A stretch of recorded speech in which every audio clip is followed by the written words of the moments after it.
where to start? So a few days ago, I published a first video on my YouTube channel, which was the first part of a two-part project on some frames that I did last summer at my grandmother's place. And I was very, very close to being done to edit the second part when my computer decided to run out of space. And well, I lost half of the footage. Yeah, and so through having to delete some footage that I thought was saved in the edit, and there was a file got corrupted, and I tried everything to recover it and it didn't work. So I have to face the truth that this footage is gone. So the whole second part of the video just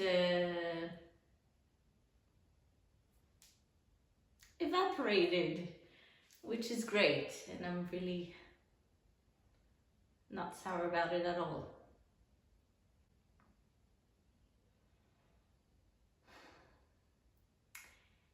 Anyway, so I can't really show you this today.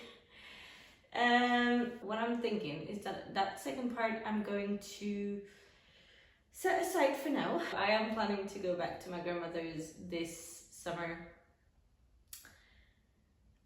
Whenever somebody decides to show up. Yeah, talking about you, Kiki. Obviously I can't replace the footage that I'm not gonna start over. That's not gonna happen, but at least I can show the finished product, because then I don't have any pictures of it, I have nothing. So there's nothing I can do for now.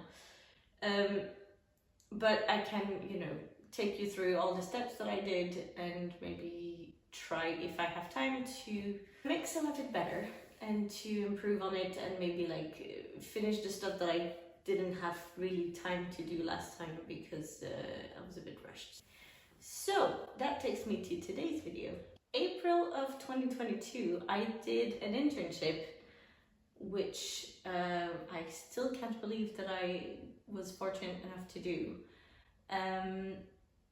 And it was through one of my teachers in École Bulle, which is where I did my qualification for upholstery. And one of my teachers was the head of Versailles atelier. It started with me asking him to tour the workshop, because obviously I am a little bit obsessed with everything restoration, and to be able to see it at that level is quite impressive.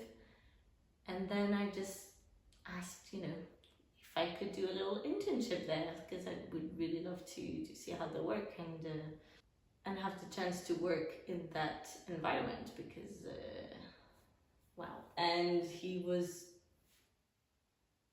you know, nice enough to say yes. I've been sitting on this video for 2 years because I asked them if I could publish it, and they never replied. So and when I say them, I said I sent multiple emails and never got a reply.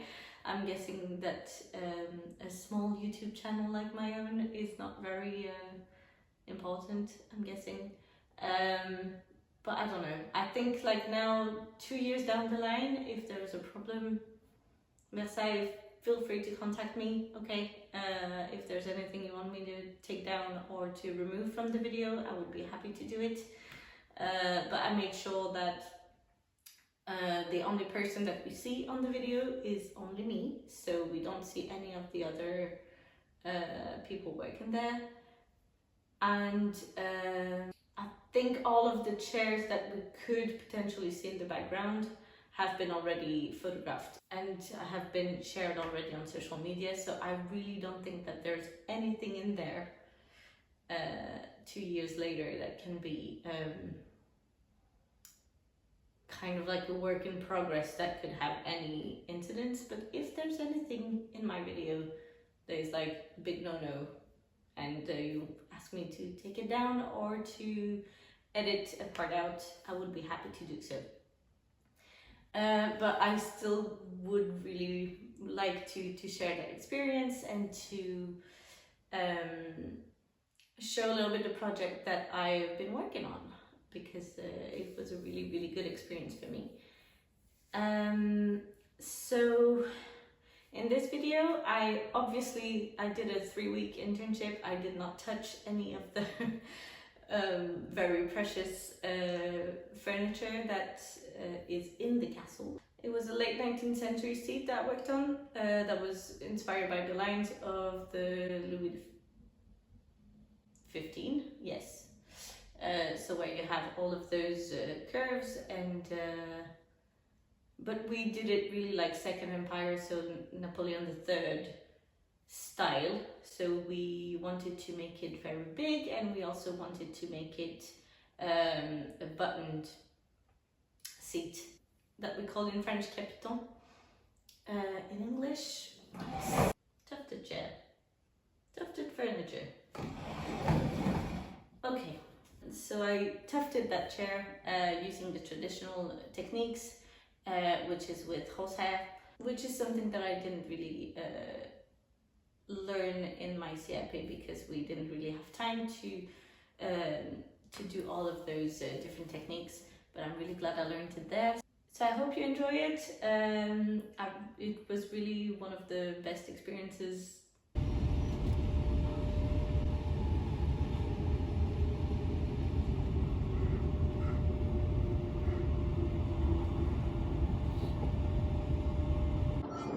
Prochain arrêt, Versailles-Château rive gauche, terminus du train. Next station, Versailles-Château rive gauche, terminus of this train.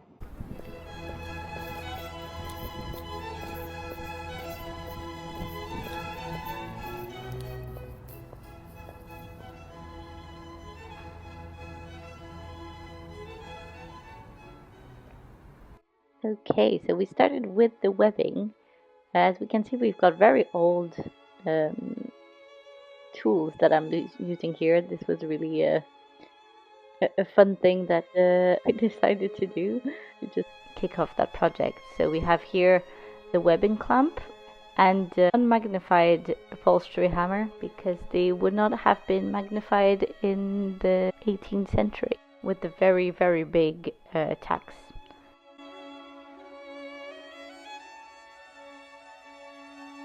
Once the webbing is done, then we proceed to sew the springs to the webbing. Now, springs were only used towards the end of the 19th century, and this allowed a little bit more comfort.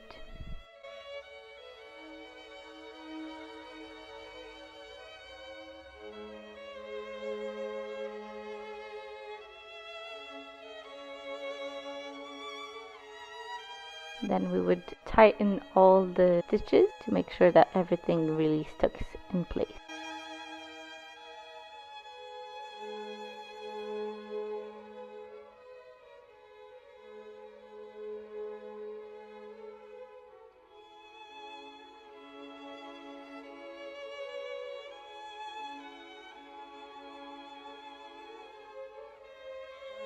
Here we can see me prepare the tacks for tying up the knots. I did not film that process, but we can see here the result. And then we would put the canvas on top and sew the springs again to it.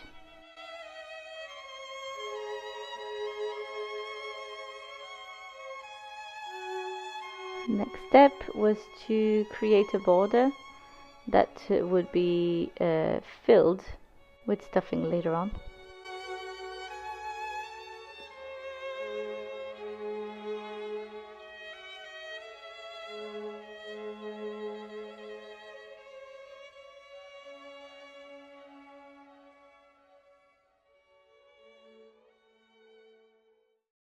And now it's time to start with the stuffing.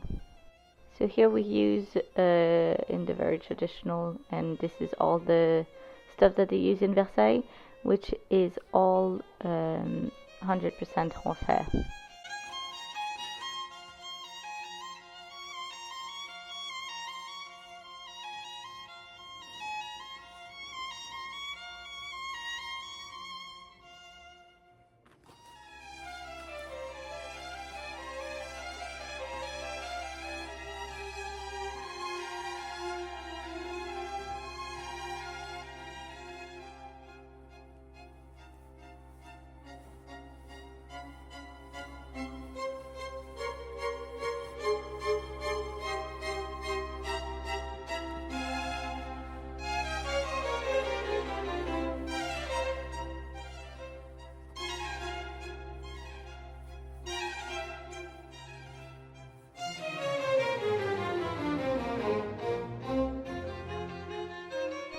All the horsehair needs to be carded through this machine, so this allows to separate all the fibers and put a bit more air in it, so it would be very fluffy and quite springy. Again, to add more comfort to the seat.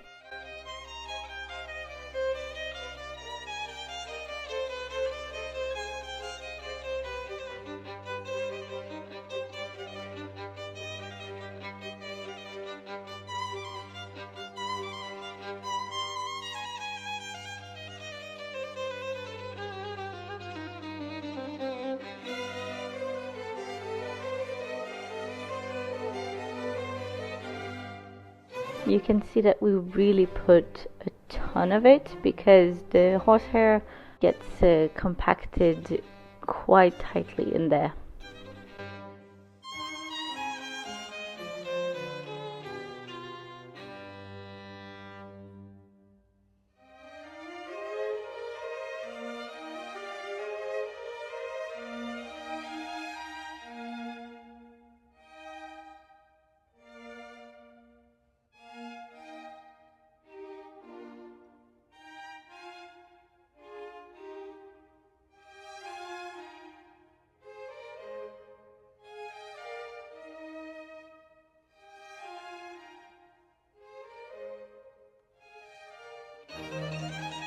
A lot of the horsehair usually come in the shape of a rope like this that you need to unwind.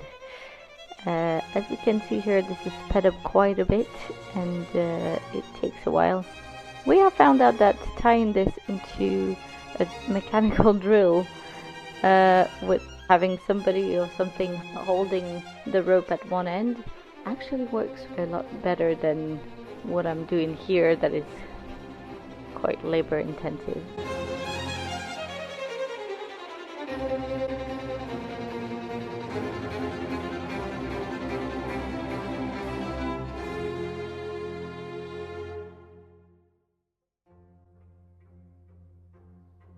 So here you can see how tightly the amount of horsehair that I had put in actually gets compacted into.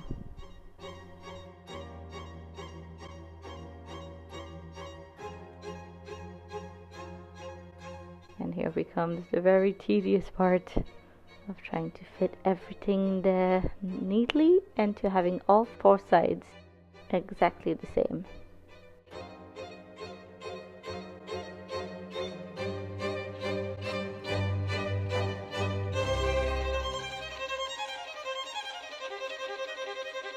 And having exactly the same amount of horsehair distributed all around.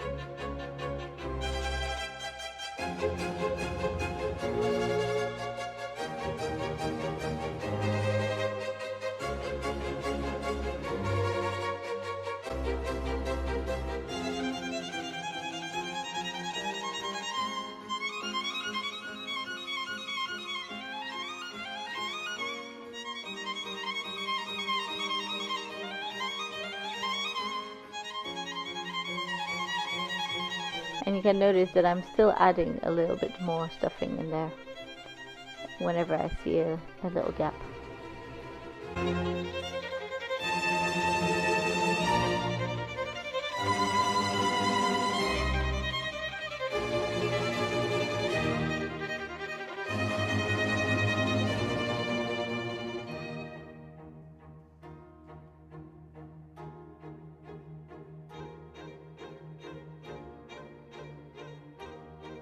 And here with that little tool, I'm just repositioning the horsehair inside of the canvas, redistributing.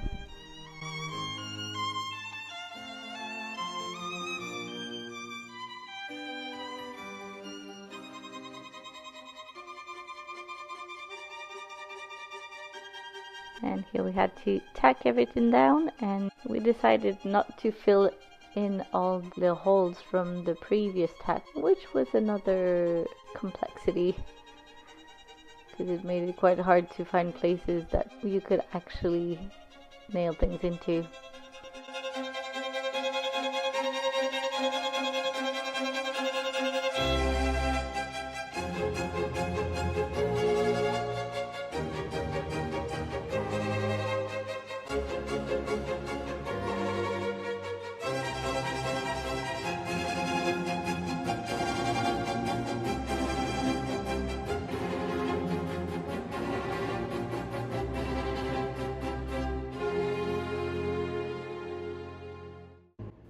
And of course, if you're going to be working in Versailles, might as well take a little stroll in the castle.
Okay, back to work.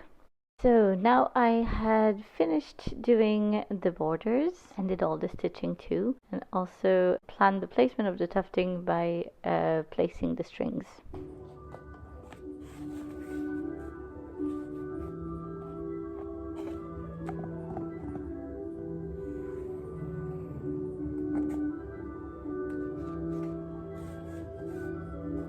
Here we can see me preparing the canvas for the tufting. There are many ways to do this. The way they taught me how to do it is to stitch down the folds directly onto the canvas.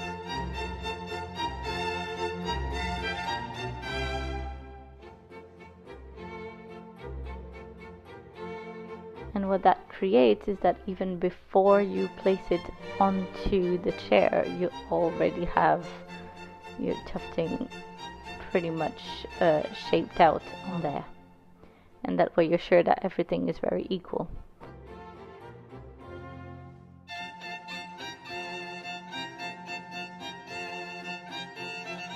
I did not actually film the stuffing of this, but you would have balls of horsehair again that you would put very precisely in the placements of your tufting. And here you really want to make sure that all the balls are exactly the same size. To achieve that, what I did was that I weighed all the horsehair, and when it felt like it was the right amount, and weighed everything. And then you would take the cords that you had placed and put them through all the points of your canvas, and then you would just do this fancy little knot that I'm doing here. to place all the points exactly where they need to be, and then you would tighten everything up.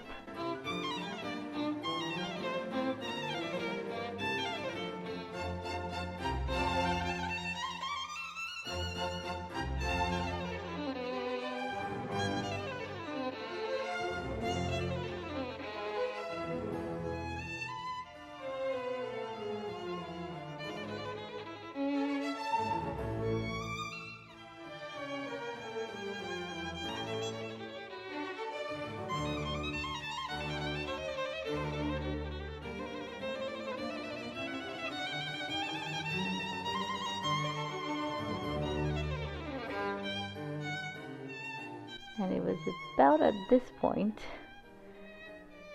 that I realized that my canvas actually was a little bit too loose on it, and that I had to start over with slightly smaller pattern. So here I am doing it again.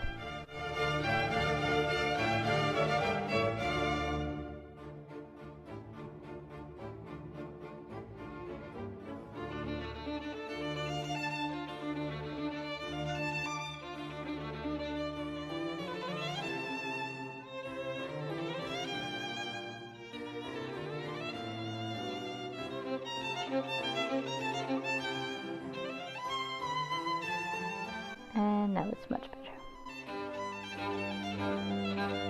Then all I had to do was to finish the edges.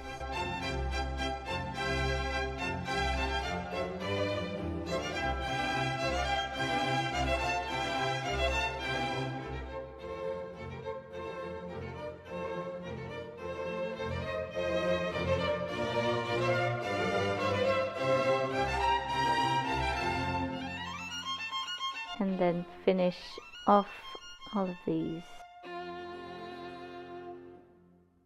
Doing the final tightening using pliers and making sure that everything wouldn't move anymore.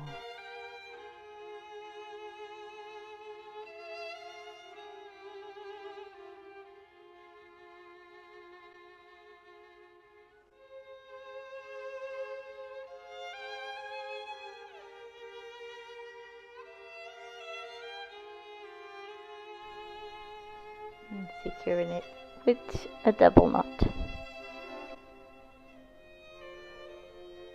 before cutting it.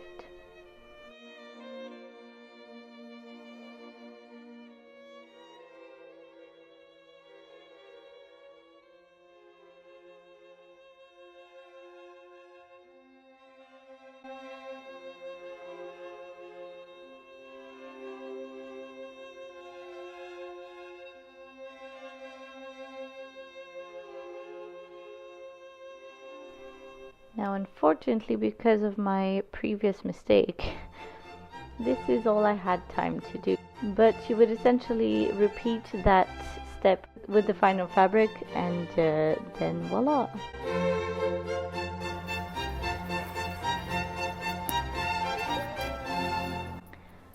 So there you have it. It's all over.